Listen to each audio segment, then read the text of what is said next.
పవన్ కళ్యాణ్ని కావాలని కిలికేస్తున్నారా? దీని వెనకాల ఏమన్నా కుట్ర ఉందా? ఇక్కడ 3 పాయింట్లు మాట్లాడుకుందాం. ఇది కేవలం అసెస్మెంట్ మాత్రమే. నెంబర్ 1, పవన్ కళ్యాణ్ అనే ఆయన వైరల్. ఆయన ఏం మాట్లాడినా ఆయన మాటలు వైరలే, ఆయన ఎవరన్నా ఏమన్నా వైరలే. ఎందుకంటే ఆయన ప్రత్యర్థులు అంత కసిగా ఉంటారు కాబట్టి.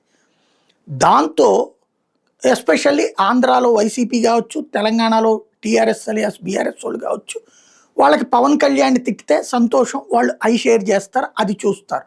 పవన్ కళ్యాణ్ని పొగిడితే చూసేవాళ్ళు జనసేన వాళ్ళే, ఈవెన్ తెలుగుదేశం బీజేపీ వాళ్ళు కూడా పట్టించుకోరు. కాబట్టి ఎక్కువ నెగిటివిటీకి వ్యూవర్షిప్ వస్తుంది కాబట్టి పవన్ని తిట్టిపోయడానికి ప్రయత్నం చేస్తున్నట్టు కనబడుతోంది. నెంబర్ 1.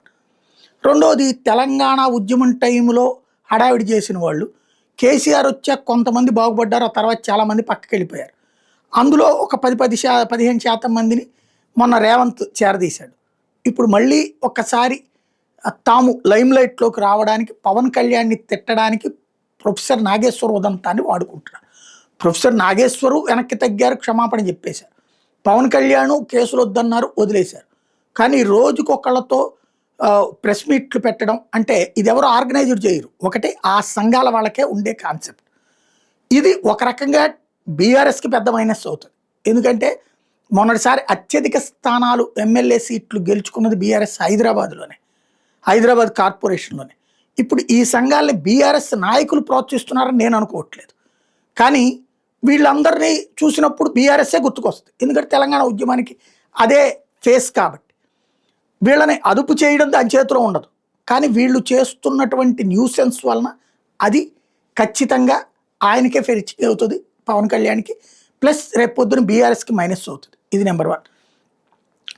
నెంబర్ 2 వచ్చేటప్పటికి కాంగ్రెస్ ప్లాన్ ఏమన్నా ఉందా? ఎందుకంటే ఇంత ఆర్గనైజ్డ్గా వరుసపెట్టి నడుస్తుండడం అనేది జరగదు. బీఆర్ఎస్ని దెబ్బతీయడానికి వీళ్ళందరూ మాట్లాడితే కనుక అది బీఆర్ఎస్ వైపుకే వెళ్తుంది. కాబట్టి పవన్ కళ్యాణ్ని నువ్వు దూషించడం, మొన్న ఎన్టీఆర్ విగ్రహావిష్కరణ లాంటి పనులు చేయడం ద్వారా ఇక్కడ ఒక భావోద్వేగాన్ని సృష్టించి అప్పుడు యాంటీ బీఆర్ఎస్ ఫీలింగ్ క్రియేట్ అయితే అది కాంగ్రెస్ వైపుకి మళ్ళడం. ఎందుకంటే గత 15-20 ఏళ్ళ నుండి చూస్తే కాంగ్రెస్ పార్టీ కార్పొరేషన్లో కనీసం డిపాజిట్లు దక్కించుకున్నయ్యే తక్కువ ఉన్నటువంటి సందర్భం ఉంది. గెలవడం అసాధ్యమైన సందర్భం. ఈవెన్ అసెంబ్లీ ఎన్నికల్లో కూడా కాంగ్రెస్ ఓడిపోయింది. పాత బస్తీలో అయితే అసలు సున్నా పరిస్థితి. అలాంటి సిచ్యుయేషన్లో కాంగ్రెస్ పార్టీ రేవంత్ ఏమన్నా మంచి స్కెచ్లు వేయడంలో సిద్ధస్తుడు కదా, తనేమన్నా వేశారు. ఇది నేను ఎజంప్షన్ మాత్రమే, ఊహ మాత్రమే. ఇది కూడా ఒక చర్చనీయాంశం. ఇది ఎక్కడా నేనేమి ఎవరు బాత్రూమ్ దగ్గర విని చెప్పట్లేదు. ఊహ అంటే ఇలా కూడా జరగచ్చు, అదే కాకపోతే మంచిదే. అది నిజమైతే కనుక అదొక గేమ్ అన్నమాట.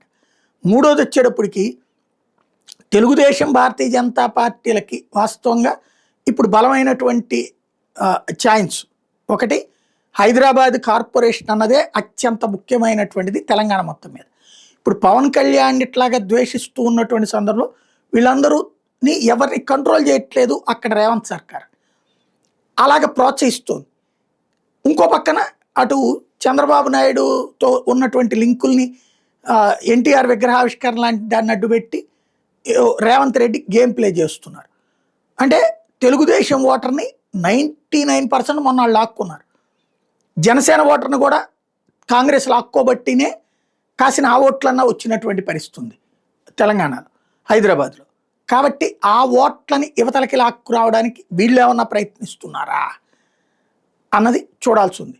ఓవరాల్గా పవన్ని విమర్శించడం అన్నటువంటిది పవన్ ప్రభుత్వాలని గెలిపించలేకపోవచ్చు, ప్రభుత్వాలని పడగొట్టడానికి ఉపయోగపడు. ఇప్పుడు పవన్ ఇంపాక్టు బీఆర్ఎస్కి దెబ్బ, కాంగ్రెస్కి దెబ్బ, బీజేపీకి దెబ్బ అనేది చూసుకోవాలి.